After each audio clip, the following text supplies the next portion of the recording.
कुछ बच्चों को जंगल में एक रोबोट मिला। उनमें से एक ने रोबोट का संचार मॉड्यूल निकाल लिया। अप्रत्याशित रूप से अगले ही पल वो खोया हुआ रोबोट अपने आप खड़ा हो गया। सामने स्क्रीन पर जो दिखाई दिया उससे बच्चे डर गए। वे उठे और भागने लगे, लेकिन हैरानी की बात ये थी कि रोबोट ने उनका पीछा नहीं किया, बल्कि अपनी हथेली उठा दी। ऐसा लगा जैसे वो किसी बात पर सोच रहा हो। बाद में पता चला कि लड़के ने जब उसका संचार मॉड्यूल निकाला तो अनजाने में उसे अपने बारे में सोचने की क्षमता मिल गई। ये समझने के लिए कि वो क्या है, उसने भागे हुए बच्चों का पीछा करने और अपना मूल संचार मॉड्यूल वापस लेने का फैसला किया। इसी समय 3 अन्य समान रोबोट निर्धारित स्थान पर पहुंचे और पहले से ही खाली डिब्बा पा लिया। अप्रत्याशित रूप से वो स्वचालित हथियारों से भरा हुआ था। तभी 3 ऑपरेटरों ने प्रतिक्रिया दी। अमेरिकी सेना रोबोट की वास्तविक युद्ध में क्षमता का परीक्षण करना चाहती थी, लेकिन ये परीक्षण जंगल में मौजूद हथियारबंद लोगों के लिए था। उन्हें उम्मीद नहीं थी कि अभियान की शुरुआत में ही कुछ गड़बड़ हो जाएगी। पहले, दूसरे और तीसरे रोबोट ने सफलतापूर्वक पैराशूट खोले, लेकिन चौथे का पैराशूट खराब हो गया और वो सीधे जंगल में जा गिरा। चूंकि संचार मॉड्यूल बच्चों द्वारा निकाल लिया गया था, ऑपरेटर चौथे रोबोट को नियंत्रित नहीं कर सके। इस स्थिति के बावजूद पर्दे के पीछे मौजूद उच्च अधिकारियों ने अभियान जारी रखने का आदेश दिया।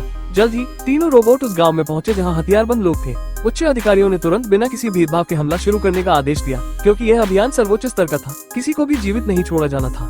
क्रूर हत्या शुरू हो गई। रोबोट ने बुजुर्गों और बच्चों की भी अनदेखी नहीं की। हालांकि हथियारबंद लोगों ने पूरी ताकत से प्रतिरोध किया, फिर भी निहत्थे रोबोट को उत्तर पश्चिम की ओर भेज दिया गया। इसी दौरान पर्दे के पीछे बैठे उच्च अधिकारियों ने वास्तविक समय की स्क्रीन पर कई अमेरिकियों को देखा, इसलिए उन्होंने जोड़ों में खोज शुरू की। तब उन्हें पता चला कि टीम के सभी लोग डॉक्टर थे और एक लापता विशेष बल का सैनिक भाई कियांग भी वहाँ था। इस रहस्य को छिपाने के लिए उच्च अधिकारियों ने तुरंत तीनों रोबोटों को भाई कियांग को मारने का आदेश दिया। उसी समय आत्म सचेत नंबर 4 भी गाँव में पहुँच गया।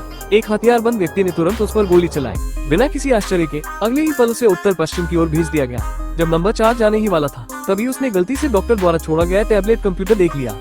तो उसने ब्लूटूथ के जरिए उस टैबलेट को अपने सिस्टम से जोड़ लिया और कुछ ही सेकंड में सारा चिकित्सीय ज्ञान सीख लिया।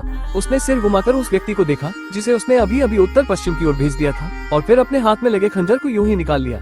इसके बाद वो सिग्नल संपर्क बिंदु पर पहुंचा और रिवर्स कनेक्शन के जरिए बैक एंड सिस्टम में घुस गया। अगला दृश्य ऑपरेटर को पूरी तरह स्तब्ध कर गया। उसने वास्तव में पूछ लिया कि सामने वाला दूसरा व्यक्ति कौन है। अप्रत्याशित रूप से रोबोट में अपने आप सोचने की क्षमता आ चुकी थी। इससे घबराया हुआ ऑपरेटर बेहद आतंकित हो गया। इससे भी भयानक बात यह थी कि रोबोट ने पूरा डेटा डाउनलोड करना शुरू कर दिया था, और एक बार डाउनलोड पूरा हो जाने पर वो टर्मिनेटर जैसा बन जाता। मोटे ऑपरेटर ने तुरंत आत्म विनाश का आदेश भेजा, लेकिन रोबोट ने उस आदेश को सीधे अस्वीकार कर दिया।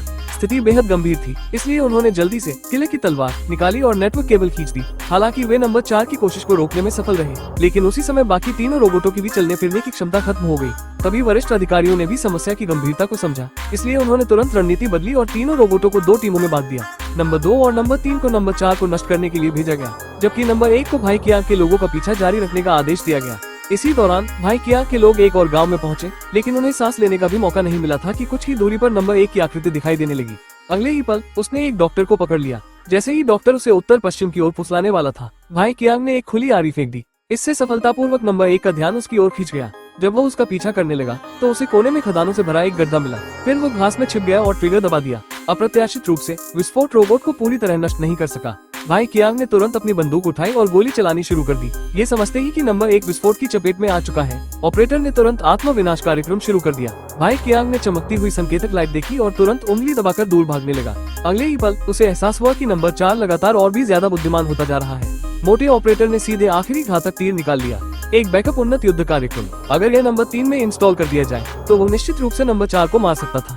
थोड़ी ही देर बाद सैनिकों ने नंबर 3 को पेड़ के तने में फंसा हुआ पाया और उसमें वो युद्ध कार्यक्रम इंस्टॉल कर दिया। इसी समय नंबर 2 का रोबोट भाई कियांग और उसके साथियों का पीछा करता रहा।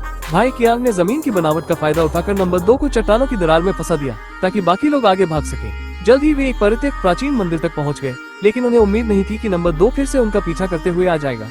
इस बार भाई कियांग को समझ आ गया कि नंबर 4 के संचार मॉड्यूल ने उनकी स्थिति उजागर कर दी है, इसलिए उसने बिना देर किए वो संचार मॉड्यूल फेंक दिया।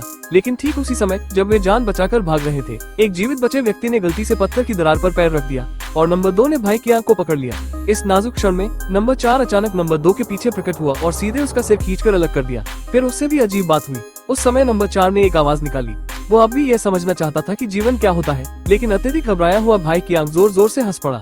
उसने कहा कि वो तो बस दूसरों के नियंत्रण में रहने वाला एक रोबोट है, बिल्कुल वैसे ही जैसे जमीन पर पड़ा हुआ वो दूसरा रोबोट। लेकिन जब नंबर 4 सोच में डूबा हुआ था, तभी नंबर 3 पीछे से चमकता हुआ आया और उसे जमीन पर गिरा दिया। दोनों रोबोट आपस में टकराए और जमीन पर गिर पड़े।